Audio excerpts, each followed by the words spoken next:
I take this opportunity once again to talk to my countrymen, to greet them and offer them my best wishes on the eve of our Republic Day.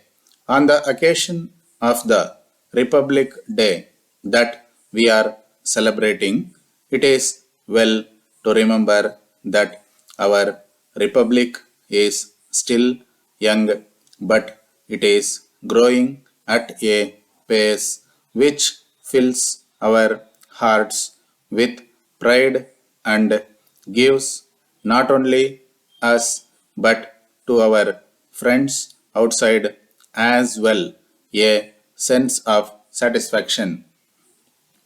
During the year that is ending today, I had occasion to visit some of the foreign countries. Let me frankly state that it pleases me a great deal to see that India is held in high esteem by the peoples and leaders of those countries. There is admiration of the manner in which we have conducted ourselves since the dawn of freedom. There may be several factors, but I have no doubt in my mind that the biggest single factor that has been responsible for earning this appreciation abroad is our foreign policy. It is too exaggeration to say that the fact we are trying to solve our problems by well recognized democratic methods adds to that appreciation. Coming to things nearer home, it is well known and also easily understandable that a planned economy imposes great stress and strains on the people. A nation in this respect is not far different from a family unit in order that a better future may be planned and a happier life may be built. Both have to make sacrifices, undergo some strain, and possibly some suffering.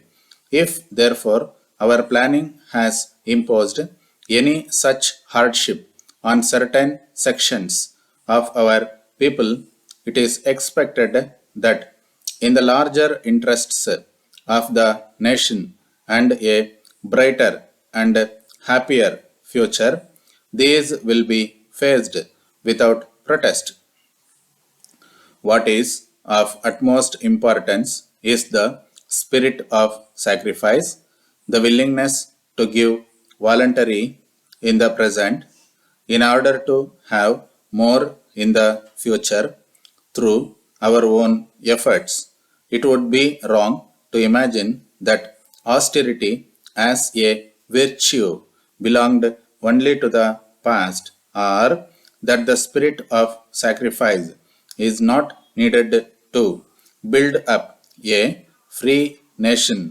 If anything, there is greater need for this spirit today than it was ever before when we were engaged in the struggle for freedom. It is my earnest request to all my countrymen, to all my brothers and sisters, wherever they live, whether in towns or in the countryside, to ponder over the situation and ask themselves the question whether have made or are willing to make their share of the sacrifice for the building of the India of our dreams. Let me, in passing, refer to the food problem. The problem of food is a basic problem for all and especially for us.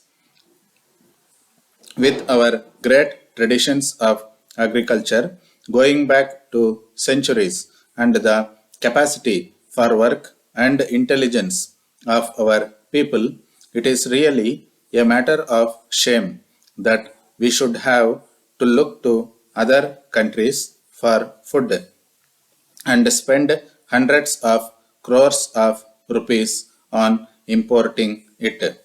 Let every agriculturist realize that in increasing production, he is not only doing a great national service but also improving his living standard and thus identifying national interest with his own. Once this realization comes, it should not be difficult to raise the yield twofold and solve this difficult problem and become free from the ever present ghost of hunger.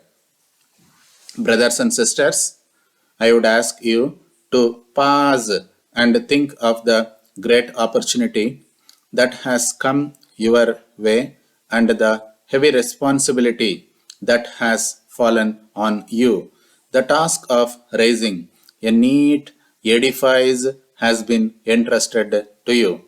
Can any sacrifice be too great to see that you have done your duty and helped your nation that has tasted the fruit of freedom after a long spell of foreign domination to reach its density? In the midst of national rejoicing, I have perhaps struck a different note. As a matter of fact, rejoicings which flow from a sense of responsibility are truly rich and abiding. I wish you all the best of luck and prosperity in the year to come. Jai Hind. Dear leader, would you kindly refer to your letter of 12th October?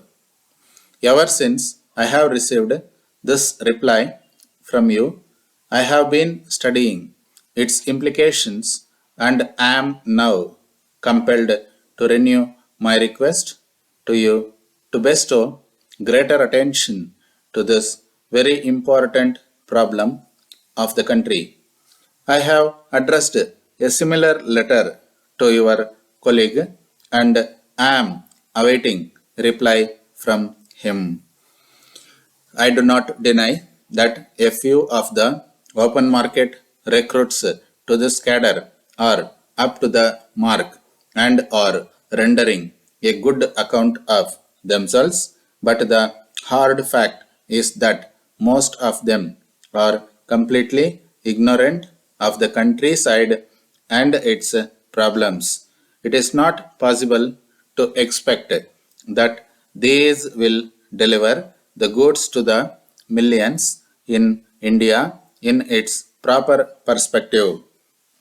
As against this general inefficiency and common ignorance of the market recruits, the state officers promoted to this cadre are proxying exceptionally good.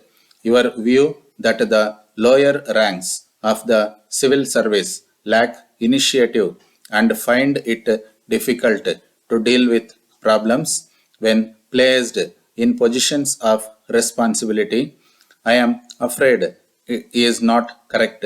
It is the other way round. It is these new recruits who have caused many failures in the administration. Even an ignorant villager will bear testimony to the hard fact that wherever these are posted as heads of the districts, the clerks become the rulers. I therefore request you with all earnestness at my command not to treat this problem as a simple one unless there is some change in the method of recruitment. I am sure that the administration in the country will fail. I have enclosed herewith a sheet containing my suggestions in this regard. Please act promptly and solve this problem of the day before it is too late. Yours sincerely,